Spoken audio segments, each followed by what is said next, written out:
ഈശോ മിശിഹായ്ക്ക് സ്തുതിയായിരിക്കട്ടെ. പ്രിയപ്പെട്ടവരെ, ദിവ്യകാരുണ്യ വിമോചന ശുശ്രൂഷയിലേക്ക് 40 ദിവസങ്ങൾ നീളുന്ന ഒരു പ്രാർത്ഥനാ ശുശ്രൂഷയിലേക്ക് ഒരിക്കൽ കൂടി കടന്നു വരാൻ ദൈവം തരുന്ന ഈ കൃപ നിറഞ്ഞ അവസരത്തിന് ഞാൻ ദൈവത്തിന് നന്ദി പറയുന്നു. ഓരോ പ്രഭാതത്തിലും നിങ്ങളെ കാണുന്നത് ഞാൻ വളരെ സന്തോഷത്തോടു കൂടിയാണ്. കാരണം നിങ്ങൾക്കും എനിക്കും ഒരുപോലെ അനുഗ്രഹമാവുന്ന ഈ 40 ദിവസത്തെ പ്രാർത്ഥനാ ശുശ്രൂഷ വഴി വലിയൊരു ആത്മീയ നേട്ടം കൈവരിക്കാൻ കഴിയും എന്ന ആ ആഹ്ലാദമാണ് എൻ്റെ മനസ്സിൽ. നമ്മൾ ഇന്നത്തെ ചിന്തയിലേക്ക് കടക്കുമ്പോൾ ഉൽപ്പത്തി പുസ്തകത്തിൻ്റെ 22-ാമത്തെ അധ്യായത്തിൽ അബ്രഹാമിൻ്റെ ബലിയാണ് നമ്മൾ ഇന്ന് ചിന്തിക്കാൻ പോകുന്നത്. ഈ അബ്രഹാം ഇസഹാക്കിനെ ബലി കഴിക്കാൻ മോറിയ മലയിലേക്ക് കൊണ്ടുപോയതിനെ ധ്യാനിക്കുമ്പോൾ യേശുവിൻ്റെ കുരിശിലെ ബലിയുമായി ബന്ധപ്പെടുത്തിയാണ് ചിന്തിക്കാൻ പോകുന്നത്. കർത്താവിൻ്റെ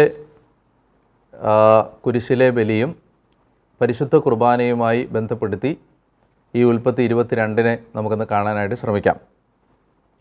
ഉൽപ്പത്തി പുസ്തകം 22-ാം അധ്യായം 1-ാമത്തെ വാക്യം. പിന്നീടൊരിക്കൽ ദൈവം അബ്രാഹത്തെ പരീക്ഷിച്ചു. അബ്രാഹാം അവിടുന്ന് വിളിച്ചു, ഇതാ ഞാൻ അവൻ വിളി കേട്ടു. നീ സ്നേഹിക്കുന്ന നിൻ്റെ ഏകമകൻ ഇസഹാക്കിനെയും കൂട്ടിക്കൊണ്ട് മോറിയ ദേശത്തേക്ക് പോവുക. അവിടെ ഞാൻ കാണിച്ചു തരുന്ന മലമുകളിൽ നീ അവനെ എനിക്ക് ഒരു ദഹനബലിയായി അർപ്പിക്കണം. നമ്മൾ അബ്രഹാമിനോട് ദൈവം ആവശ്യപ്പെട്ട ഈ ബലിയർപ്പിക്കാൻ ആവശ്യപ്പെട്ട ഭാഗം ഞാൻ പറഞ്ഞിരുന്നു, പരിശുദ്ധ കുർബാനയുമായി ബന്ധപ്പെട്ടതാണ്. നമുക്കൊരു 7 കാര്യങ്ങൾ, പിന്നെ അതിൻ്റെ സമാപനമായി ഉപസംഹാരം എന്നോണം ഒരു 8-ാമത്തെ കാര്യം കൂടി കണ്ടുകൊണ്ട് ഈ ചിന്തകൾ ഉപസംഹരിക്കാം. ഒന്നാമത്തേത്, ദൈവപിതാവും അതുപോലെ തന്നെ അബ്രഹാമും 2 പേര് കാലഘട്ടത്തിൻ്റെ 2 തലങ്ങളിൽ 2 ടൈം പീരീഡിൽ നിൽക്കുകയാണ്. 2 പേരും അവർ സ്നേഹിക്കുന്ന ഏക മകനെയാണ് ബലി കഴിക്കാൻ പോകുന്നത്. ദിവ്യകാരുണ്യവുമായി ഈ ഭാഗത്തിനുള്ള പ്രധാനപ്പെട്ട ബന്ധം അതാണ്. അബ്രഹാം ബലി കഴിക്കുന്നത് താൻ സ്നേഹിക്കുന്ന ഏക മകനെയാണ്. പിതാവായ ദൈവം കുരിശിൽ ബലിയാക്കാൻ പോകുന്നത് തൻ്റെ ഏകജാതനെയാണ്. 2-ാമത്തെ സാദൃശ്യം മോറിയ മലയാണ്. അബ്രഹാം ഇസഹാക്കിനെ ബലി കഴിച്ച മല മോറിയ മലയാണ്. ആ മോറിയ മലയാണ്, ആ മലയുടെ മറ്റൊരു ഭാഗമാണ് കാൽവരി. അപ്പോൾ ചുരുക്കി പറഞ്ഞാൽ ഈ ഇസഹാക്കിൻ്റെ ബലിയും യേശുക്രിസ്തുവിൻ്റെ കുരിശുമരണമെന്ന ബലിയും നടക്കുന്നത് ഒരേ മലയുടെ 2 ഭാഗങ്ങളിലാണ്. അതൊരു പർവ്വതമാണ്. 3-ാമത്തെ സാദൃശ്യം എന്ന് പറയുന്നത്, ഇസഹാക്ക് വിറകുകെട്ട് ചുമന്ന് ഈ മലയിലേക്ക് പോകുന്നു. അത് മരം വെട്ടിക്കീറി ഉണ്ടാക്കിയ വിറകാണ്. യേശുക്രിസ്തു കുരിശ് ചുമന്നുകൊണ്ട് മലമുകളിലേക്ക് പോകുന്നു. അതും മരക്കുരിശാണ്. 4-ാമത്തെ സാദൃശ്യം, ഒരു ചോദ്യം ഈ 2 മക്കളും ചോദിക്കുന്നുണ്ട്. അപ്പനോടാണ് ചോദ്യം. ചോദ്യം ഇതാണ്, ഇസഹാക്ക് ചോദിക്കുന്നത്, അപ്പാ തീയും വിറകുമുണ്ട്, ബലിക്കുള്ള കുഞ്ഞാട് എവിടെയാണ്? ഈശോ ചോദിക്കുന്നത്, അപ്പാ നീ പോലും എന്നെ കൈവിട്ടതെന്താണ്? ആദ്യത്തെ മകൻ്റെ ചോദ്യത്തിന് ഉത്തരം കിട്ടി, കുഞ്ഞാടിനെ ദൈവം തരും. 2-ാമത്തെ മകൻ യേശുക്രിസ്തുവിൻ്റെ ചോദ്യത്തിന് ഉത്തരം കൊടുക്കുന്നില്ല, പക്ഷേ പിതാവ് അവനെ ചേർത്ത് പിടിക്കുന്നുണ്ട്. ഇനി 5-ാമത്തെ സാദൃശ്യം, ഈ മക്കൾ നടത്തിയ ബലി അർപ്പിക്കപ്പെടാൻ നടത്തിയ സ്വയം സന്നദ്ധതയാണ്. സബ്മിസീവ് ഡിസിഷനാണ്. അവർ 2 പേരും ഈ ബലി അർപ്പിക്കാൻ സ്വയം വിട്ടുകൊടുത്തു.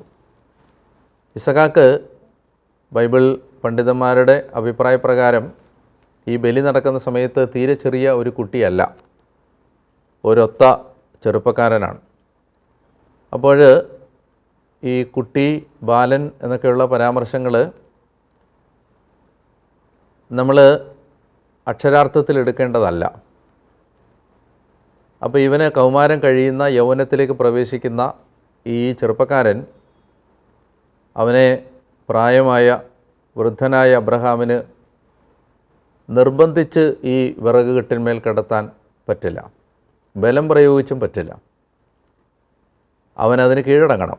അതുകൊണ്ട് യഹൂദ റബ്ബിമാർ പറയാറുണ്ടായിരുന്നു, ഇസഹാക്ക് സ്വമനസാലയാണ്, സ്വന്തം സന്നദ്ധത പ്രകടിപ്പിച്ച് തന്നെയാണ് ഈ ബലി അർപ്പിക്കപ്പെടാനുള്ള വിറക് കെട്ടിൻ്റെ മേൽ കിടക്കുന്നത്. അതുതന്നെയാണ് പുതിയ നിയമത്തിൽ ഈശോ പറഞ്ഞില്ലേ, എൻ്റെ ജീവൻ ആരും എന്നിൽ നിന്ന് പിടിച്ചെടുക്കുകയല്ല, മറിച്ച് ഞാനത് സ്വമേധയാ സമർപ്പിക്കുകയാണ്. അപ്പോൾ ഇസഹാക്കും യേശുവും ഈ ബലിയർപ്പിക്കപ്പെടാനുള്ള തങ്ങളുടെ സന്നദ്ധത സ്വയമാണ് ഏറ്റെടുക്കുന്നത്.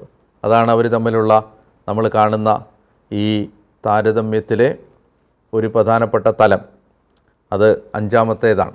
6-ാമത്തേത്, ഈ കുഞ്ഞാടിനെ ദൈവം തരും മകനെ എന്ന് അബ്രഹാം പറയുന്നുണ്ട്. ഗോഡ് വിൽ പ്രൊവൈഡ്, ദൈവം തരും. യഹോവ യിരേ, ദൈവത്തിൻ്റെ മലയിൽ ദൈവം വേണ്ടത് പ്രദാനം ചെയ്യും. ഇതിൻ്റെ ഒരു പ്രശ്നം, ഈ കുഞ്ഞാടിനെ ദൈവം തരും എന്ന് അബ്രഹാം ഇസഹാക്കിനോട് പറഞ്ഞു. പക്ഷേ നിങ്ങൾ ചിന്തിച്ചിട്ടുണ്ടോ, കുഞ്ഞാടിനെ ദൈവം കൊടുത്തോ? കുഞ്ഞാടിനെ ദൈവം കൊടുത്തു എന്നാണ് നമ്മളെല്ലാം വിചാരിക്കുന്നത്. അങ്ങനെ വിചാരിക്കാൻ കാരണം, ഈ മലമുകളിൽ കൊമ്പുകൾക്കിടയിൽ, മുൾപ്പടർപ്പിനിടയിൽ ആ കൊമ്പ് ഉടക്കി കിടക്കുന്ന ഒരു മുട്ടാടിനെ കണ്ടു, അബ്രഹാം അതിനെ ബലിയർപ്പിച്ചു എന്ന് വായിക്കുന്നത് കൊണ്ടാണ് കുഞ്ഞാടിനെ ദൈവം തന്നു എന്ന് നമ്മൾ ചിന്തിക്കുന്നത്. പക്ഷേ യഹൂദന്മാർ എപ്പോഴും വിശ്വസിച്ചിരുന്നത് അബ്രാഹാം പ്രവചിച്ച് പറഞ്ഞ കുഞ്ഞാടിനെ ദൈവം തരുമെന്ന പ്രവചനം പൂർത്തിയായിട്ടില്ല എന്നായിരുന്നു. അതിനവർ പറയുന്ന ന്യായം, ദൈവം കൊടുത്തത് കുഞ്ഞാടിനെയല്ല മുട്ടാടിനെയാണ്. ഇംഗ്ലീഷിൽ പറയുമ്പോൾ ആ വ്യത്യാസം കുറച്ചുകൂടെ പ്രകടമാണ്. കുഞ്ഞാടെന്ന് പറഞ്ഞാൽ ലാമാണ്, LAMB. മുട്ടാട് റാമാണ്, RAM. അപ്പോൾ ദൈവം കൊടുത്തത് കുഞ്ഞാടിനെ അല്ല, ലാമിനെയല്ല, റാമിനെയാണ്. കുഞ്ഞാടിനെ അല്ല, മുട്ടാടിനെയാണ്. കൊമ്പുടക്കി കിടക്കുന്നത് മുട്ടാടാണ്. അതുകൊണ്ട് ആ കാലം മുതൽ പിന്നീട് ക്രിസ്തുവിൻ്റെ കാലം വരെയും യഹൂദന്മാർ ഇങ്ങനെ പറയുമായിരുന്നു, കുഞ്ഞാടിനെ ദൈവം തന്നിട്ടില്ല. അതുകൊണ്ട് അതൊരു അൺഫുൾഫിൽഡ് പ്രോമിസാണ്, നിറവേറാത്ത പ്രവചനമാണ്, നിറവേറിയിട്ടില്ല. അപ്പോൾ അതുകൊണ്ട് നൂറ്റാണ്ടുകളായിട്ട് അവർ ഈ കുഞ്ഞാടിന് വേണ്ടി കാത്തിരുന്നു. ഓരോ പ്രഭാതത്തിലും രാവിലെ 9 മണിക്കും മധ്യാഹ്നത്തിൽ 3 മണിക്കുമായിരുന്നു യഹൂദൻ്റെ ദേവാലയത്തിലെ ബലി നടന്നിരുന്ന സമയം. രാവിലെ 9 മണിയുടെ ബലിയെ വിളിച്ചിരുന്നത് പ്രഭാത ബലി എന്നാണ്. വൈകുന്നേരം 3 മണി, ഉച്ചതിരിഞ്ഞ് 3 മണിക്കുള്ള ബലിയാണ് അവർ സായാഹ്ന ബലി എന്ന് വിളിച്ചിരുന്നത്, ഈവനിങ് സാക്രിഫൈസ്. അപ്പോൾ രാവിലെ 9 മണിക്കും ഉച്ചതിരിഞ്ഞ് 3 മണിക്കും പ്രഭാത ബലിയിലും പ്രദോഷ ബലിയിലും യഹൂദ പുരോഹിതന്മാർ പ്രാർത്ഥിച്ചിരുന്നു, ദൈവമേ, നീ കുഞ്ഞാടിനെ തരുമെന്ന് പറഞ്ഞിട്ടുണ്ടല്ലോ, കുഞ്ഞാടിനെ തരണമേ. അങ്ങനെ അവർ പ്രാർത്ഥിക്കുമായിരുന്നു.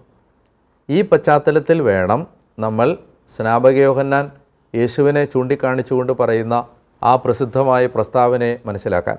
ഇതാ ലോകത്തിൻ്റെ പാപം നീക്കുന്ന ദൈവത്തിൻ്റെ കുഞ്ഞാട്.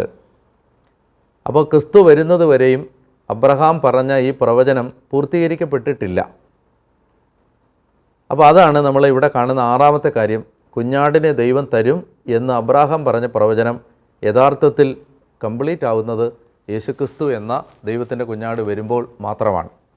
7-ാമത്തെ കാര്യം, നമ്മൾ ഈ 22-ാം അധ്യായത്തിൻ്റെ അവസാന ഭാഗത്തേക്ക് വരുമ്പോൾ ദൈവം അബ്രാഹത്തോട് പറയുന്ന ഒരു വചനം ഇങ്ങനെയാണ്. വാക്യം 18 22:18. വചനം എങ്ങനെയാണ്? നീ എൻ്റെ വാക്ക് അനുസരിച്ചത് കൊണ്ട് നിൻ്റെ സന്തതിയിലൂടെ ലോകത്തിലെ ജനതകളെല്ലാം അനുഗ്രഹിക്കപ്പെടും. നിൻ്റെ സന്തതികളിലൂടെ എന്നല്ല, സന്തതിയിലൂടെ എന്നാണ്. ഫ്രം യുവർ സീഡ്, നിൻ്റെ സന്തതിയിലൂടെ എന്നാണ്, സന്തതികൾ അല്ല. അത് സിംഗുലറാണ്. ലോകം മുഴുവൻ അനുഗ്രഹിക്കപ്പെട്ട അബ്രഹാമിൻ്റെ ഒരേ ഒരു സന്തതിയുടെ പേര് യേശു എന്ന് മാത്രമാണ്. അല്ലെങ്കിൽ യേശു എന്ന ഏക അബ്രഹാമിൻ്റെ സന്തതിയിലൂടെ മാത്രമാണ് ലോകം മുഴുവൻ അനുഗ്രഹിക്കപ്പെട്ടത്. ഇസഹാക്കിലൂടെ അല്ല, അബ്രഹാമിൻ്റെ വേറെ ഒരു മകനിലൂടെയല്ല, ഒരു തലമുറയിലൂടെയുമല്ല. ലോകത്തുള്ള 5 ഭൂഖണ്ഡങ്ങളിലും മനുഷ്യൻ അനുഗ്രഹിക്കപ്പെട്ടത് യഥാർത്ഥത്തിൽ ക്രിസ്തു എന്ന അബ്രഹാമിൻ്റെ സന്തതിയിലൂടെയാണ്. അതുകൊണ്ട് ഈ 22:18 is a direct reference to Jesus Christ. അപ്പോൾ ഇങ്ങനെ 7 കാര്യങ്ങൾ ഉൽപ്പത്തി പുസ്തകം 22-ാം അധ്യായത്തിൽ നിന്ന് നമ്മൾ കാണുമ്പോൾ നമുക്കറിയാം ഈ 7 കാര്യങ്ങളും യേശുക്രിസ്തുവിൽ മാത്രമാണ് പൂർത്തിയാവുന്നത്. വിശുദ്ധ കുർബാനയെക്കുറിച്ച്, ദിവ്യകാരുണ്യത്തെക്കുറിച്ച് ചിന്തിക്കുന്ന ഈ ശുശ്രൂഷയിൽ നമ്മൾ ഈ അബ്രഹാമിൻ്റെ ബലിയെ കാണുമ്പോൾ എന്താണ് നമ്മുടെ ടേക്ക് അവേ? നമ്മളെന്താണ് ഇതിൽ നിന്ന് എടുക്കേണ്ട പാഠം? സത്യത്തിൽ നമ്മൾ 2 മക്കളെ ഒരേ മലയിൽ ഒരുമിച്ച് നിർത്തി കാണണം. പഴയ നിയമത്തിൽ നിന്ന് ഇസഹാക്കിനെ കൊണ്ടുവന്ന് ആ മോറിയ മലയിൽ നമ്മൾ നിർത്തുകയാണ്. പുതിയ നിയമത്തിൽ നിന്ന് കർത്താവ് ഈശോ മിശിഹായും ഈ കാൽവരി മലയിൽ, മോറിയ മലയുടെ മറ്റൊരു ഭാഗത്ത് നിൽക്കുകയാണ്. ഇവർ 2 പേരും നിൽക്കുമ്പോൾ 2 മക്കൾ, എന്തായിരുന്നു ഈ 2 പേരുടെയും തലവര? ഒരാളുടെ തലവര അയാളെ വെറുതെ വിട്ടു എന്നതാണ്. He was let God let him go free. ദൈവം അവനെ വെറുതെ വിട്ടു. ദൈവം അവനെ ശിക്ഷിക്കാതെ, കൊല്ലപ്പെടാതെ പറഞ്ഞയച്ചു. എന്നാൽ ഈ 2ാമത്തെ മകനോ? ഞാനിങ്ങനെ ചിന്തിച്ചിട്ടുണ്ട് പലപ്പോഴും. അതായത് പഴയ നിയമത്തിലെ സംഭവങ്ങളെല്ലാം മനഃപ്പാഠം പോലെ അറിയാമായിരുന്ന ആളാണ് പരിശുദ്ധ അമ്മ. ആ പരിശുദ്ധ അമ്മ ഈ അബ്രഹാം ഇസഹാക്കിനെ ബലി കഴിക്കാൻ മോറിയ മലയിൽ കൊണ്ടുപോയ ആ ജീവിത കഥ വായിച്ചിട്ടുണ്ട്. ആ അമ്മ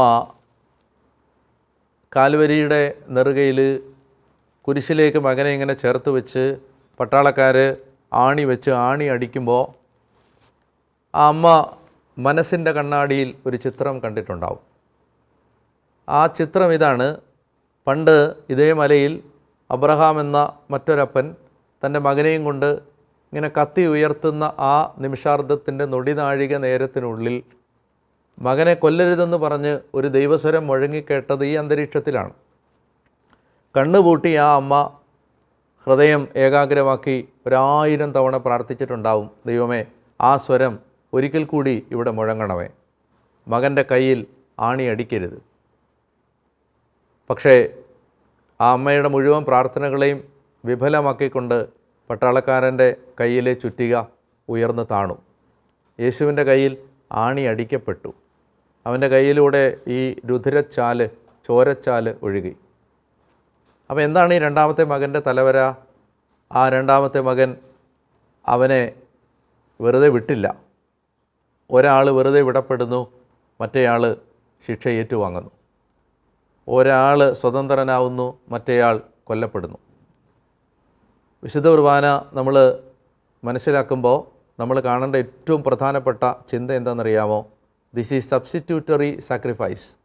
ഇത് ഒരാൾക്ക് പകരം മറ്റൊരാൾ ബലിയായതാണ്. ഇസഹാക്ക് വെറുതെ വിടപ്പെടുമ്പോൾ ക്രിസ്തു ഇസഹാക്കിനും ഇസഹാക്കിനെ പോലെയുള്ള തൻ്റെ മുഴുവൻ സഹോദരന്മാർക്കും പകരം ബലിയാവുകയാണ്. സബ്സ്റ്റിറ്റ്യൂട്ടറിയാണ്. അപ്പോൾ നമ്മൾ ഓരോ കുർബാനയിലും പങ്കെടുക്കുമ്പോൾ നമ്മുടെ മനസ്സിലേക്ക് വരേണ്ട ചിന്ത, ഇത് എനിക്ക് പകരം എൻ്റെ രക്ഷകൻ കൊല്ലപ്പെട്ടതിൻ്റെ ഓർമ്മയാണ്. സത്യത്തിൽ ഈ ബലിപീഠത്തിൽ വെച്ച് വെട്ടിമുറിക്കപ്പെടേണ്ടിയിരുന്നത് ഞാനാണ്. കൊല്ലപ്പെടാൻ യോഗ്യത ഉള്ള സകല തിന്മകളും ഞാൻ ചെയ്തിട്ടുണ്ട്. എന്നാൽ എനിക്ക് വരേണ്ടിയിരുന്ന ശിക്ഷ എനിക്ക് പകരം മറ്റൊരാൾ ഏറ്റെടുത്തതിൻ്റെ, എൻ്റെ രക്ഷകൻ ഏറ്റെടുത്തതിൻ്റെ ഓർമ്മയാണിത്. അതുകൊണ്ടാണ് ഓരോ കുർബാനയിലും അവൻ്റെ മരണം നമ്മൾ പ്രഖ്യാപിക്കും. മരണം പ്രഖ്യാപിക്കുന്നു എന്ന് പറഞ്ഞാൽ അവൻ മരിച്ചു എന്നല്ല, അവൻ എനിക്ക് പകരം മരിച്ചു എന്നാണ് നമ്മൾ പറഞ്ഞുകൊണ്ടിരിക്കുന്നത്. അപ്പോൾ അതുകൊണ്ട് പ്രിയപ്പെട്ടവരെ, പരിശുദ്ധ കുർബാനയിൽ ഈ ഒരു തലം നമ്മൾ ഓർക്കണം എന്നുള്ളതാണ് എനിക്ക് നിങ്ങൾക്ക് ഈ മെസ്സേജിൽ നിന്ന് നിങ്ങൾ ജീവിതത്തിലേക്ക് ഏറ്റെടുക്കേണ്ട ഒന്നാമത്തെ കാര്യം. 2ാമത്തെ കാര്യം, നമ്മൾ കുർബാന അർപ്പിക്കുമ്പോൾ അത് നമ്മുടെ പാപത്തിന് പരിഹാരമായിട്ട് അർപ്പിക്കുന്നത് നമ്മൾ മറന്നു പോകാനും പാടില്ല. ഓരോ കുർബാനയും പാപപരിഹാര ബലിയാണ്. എന്തോരം കോടാനുകോടി പാപം നമ്മൾ ചെയ്തിട്ടുണ്ടെന്നറിയാമോ? ഞാൻ ഈ ദിവസങ്ങളിലൊക്കെ ഈ കാലിക ശിക്ഷയെക്കുറിച്ച് വായിക്കുകയായിരുന്നു. ടെമ്പറൽ പണിഷ്മെൻറ്റ് എന്ന് പറഞ്ഞാൽ നമ്മൾ അറിഞ്ഞോ അറിയാതെയും ചെയ്തു കൂട്ടിയ പാപങ്ങളുടെ കോടിക്കണക്കിന് ഒരു കൂടാരം പോലെ ഇതിങ്ങനെ പൈലപ്പ് ചെയ്ത് നമ്മുടെയൊക്കെ മേളിൽ കിടപ്പുണ്ട്, നമ്മൾ കാണുന്നില്ലെന്നേ ഉള്ളത്. അപ്പോൾ എന്തോരം പാപമാണ് ഒരു ജീവിതത്തെ ഒരാൾ 24 മണിക്കൂറിൽ ചെയ്തു കൂട്ടുന്നത്. നമ്മൾ നോക്കുമ്പോൾ സത്യത്തിൽ നമുക്ക് പാപമൊന്നുമില്ല, പക്ഷേ ചിന്ത, നിലപാട്, പ്രവൃത്തി, എന്തെല്ലാം പാപമുണ്ട്. അപ്പോൾ നമ്മളറിയാതെ ഇങ്ങനെ കൂന കൂടി വലിയ ഒരു മഹാമേരു പോലെ, മഹാപർവ്വതം പോലെ ഇങ്ങനെ പാപം തലയ്ക്ക് മീതെ കിടപ്പുണ്ട്. അപ്പോൾ ഓരോ കുർബാനയും ഈ പാപത്തിൻ്റെ കെട്ട് അഴിഞ്ഞഴിഞ്ഞഴിഞ്ഞ് പോവുക. പാപപരിഹാര ബലിയാണ്. അതുകൊണ്ട് ആ ഒരു അവബോധം കൂടി പരിശുദ്ധ കുർബാന അർപ്പിക്കുമ്പോൾ നമ്മുടെ മനസ്സിലേക്ക് വരണം. നമ്മുടെ പാപങ്ങൾക്ക് പരിഹാരം ചോദിച്ച് നമ്മൾ പ്രാർത്ഥിക്കുകയും വേണം. നമ്മൾ ഇന്നത്തെ പുണ്യം, നമ്മൾ പരിശീലിക്കേണ്ട പുണ്യം എന്ന് പറയുന്നത് ഉത്സാഹമാണ്. ഡിലിജൻസ്, ഉത്സാഹം എന്ന് പറഞ്ഞാൽ അതിൻ്റെ ഓപ്പോസിറ്റായിട്ടുള്ള തിന്മ ഏതാണ്? അലസതയാണ്. നമ്മൾ ഒത്തിരി സമയം ഇന്ന് വെറുതെ കളയുന്നുണ്ട്. പ്രത്യേകിച്ച് റീൽസ് കണ്ട്, അതുപോലെ ഷോർട്സ് കണ്ട്, പിന്നെ Facebook, WhatsApp, Instagram, Twitter, YouTube, ഇതെല്ലാം നമ്മുടെ സമയം കളയുന്ന പ്രധാനപ്പെട്ട കാര്യങ്ങളാണ്. സ്ക്രോൾ ചെയ്താണ് നമ്മുടെ ലൈഫിൻ്റെ മുഴുവൻ സമയം കളഞ്ഞുകൊണ്ടിരിക്കുന്നത്. അപ്പോൾ അതുകൊണ്ട് നമുക്ക് അലസത എന്ന പാപം നമ്മുടെ ജീവിതത്തിൽ നിന്ന് മാറാൻ ഇന്നൊരു നിയോഗം വെക്കാം. നമ്മൾ പ്രാർത്ഥിക്കേണ്ടത് ഒരു 15 മിനിറ്റ് നാളെ രാവിലെ നേരത്തെ, സാധാരണ ഉണരുന്നതിൽ നിന്ന് ഒരു 15 മിനിറ്റ് നേരത്തെ എഴുന്നേറ്റ് ബൈബിൾ വായിക്കുകയോ പ്രാർത്ഥിക്കുകയോ ചെയ്യാൻ നമുക്ക് ഒരു തീരുമാനം, നമ്മുടെ ഒരു ടാസ്ക്കായിട്ട് എടുക്കാം. അതുപോലെ പ്രാർത്ഥന, ഒരു ബൈബിൾ വാക്യം നമുക്ക് ഇന്നത്തെ പ്രാർത്ഥനയാക്കി മാറ്റാം. അത് വിലാപങ്ങളുടെ പുസ്തകത്തിൽ നിന്നാണ്. മനോഹരമായ ഒരു പ്രാർത്ഥനയാണത്. വിലാപങ്ങളുടെ പുസ്തകത്തിൻ്റെ 5-ാം അധ്യായത്തിൻ്റെ 21-ാമത്തെ വാക്യം. അത് നമുക്ക് പ്രാർത്ഥനയാക്കാം. പ്രാർത്ഥന ഇതാണ്: കർത്താവേ, ഞങ്ങൾ മടങ്ങി വരേണ്ടതിന് ഞങ്ങളെ അങ്ങയിലേക്ക് തിരിക്കണമേ, ഞങ്ങളുടെ ദിനങ്ങളെ പണ്ടത്തേതുപോലെ ആക്കണമേ. നല്ല പ്രാർത്ഥനയാണ്. കർത്താവേ, ഞങ്ങൾ മടങ്ങി വരേണ്ടതിന് ഞങ്ങളെ അങ്ങയിലേക്ക് തിരിക്കണമേ, ഞങ്ങളുടെ ദിനങ്ങളെ പണ്ടത്തേതുപോലെ ആക്കണമേ. ഈ ഒരു പ്രാർത്ഥനയോടെ നമുക്ക് പരിശുദ്ധ കുർബാനയുടെ ആരാധനയിൽ ആശീർവാദം സ്വീകരിക്കാനായിട്ട് ഒരുങ്ങാം. ദൈവം നിങ്ങളെ എല്ലാവരെയും അനുഗ്രഹിക്കട്ടെ.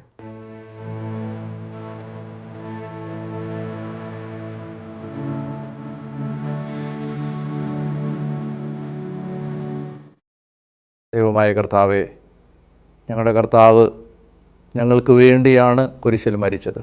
ഞങ്ങൾക്ക് പകരമാണ് അവിടുന്ന് മരിച്ചത്. ഞങ്ങളുടെ പാപങ്ങളാണ് അവിടുന്ന് ഏറ്റെടുത്തത്.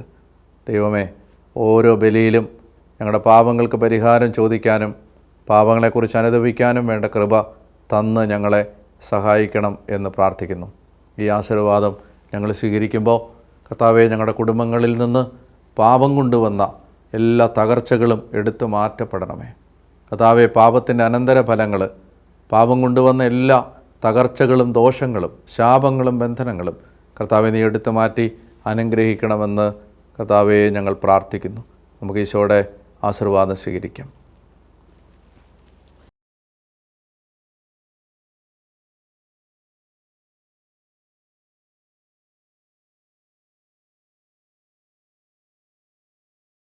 കർത്താവായ യേശുവിൻ്റെ പരിശുദ്ധ നാമത്തിൽ ഈ ശുശ്രൂഷയിൽ പങ്കെടുത്തുകൊണ്ടിരിക്കുന്ന സകല മക്കളെയും കുടുംബങ്ങളെയും ദൈവമായ കർത്താവ് ആശീർവദിച്ച് അനുഗ്രഹിച്ച് പുണ്യപ്പെടുത്തുമാറാകട്ടെ. നിങ്ങളുടെ തകർച്ചകളും നിങ്ങളുടെ ജീവിതഭാരങ്ങളും നിങ്ങളുടെ രോഗങ്ങളും നിങ്ങളുടെ പ്രിയപ്പെട്ടവരെക്കുറിച്ചുള്ള ആകുലതകളും കർത്താവ് ഏറ്റെടുത്ത് പരിഹരിക്കട്ടെ. ദൈവം നിങ്ങൾക്ക് വേണ്ടി നിങ്ങളുടെ കണ്ണ് കണ്ടിട്ടില്ലാത്ത, കാത് കേട്ടിട്ടില്ലാത്ത, ഹൃദയം നനച്ചിട്ടില്ലാത്ത വഴികൾ തുറന്നു തരട്ടെ. ദൈവം നിങ്ങളുടെ അടഞ്ഞ പാതകളെ തുറന്ന് വഴികളെ വിശാലമാക്കി അനുഗ്രഹിക്കട്ടെ. നിങ്ങളുടെ അസാധ്യതകളെ ദൈവം സാധ്യതകളാക്കി മാറ്റട്ടെ.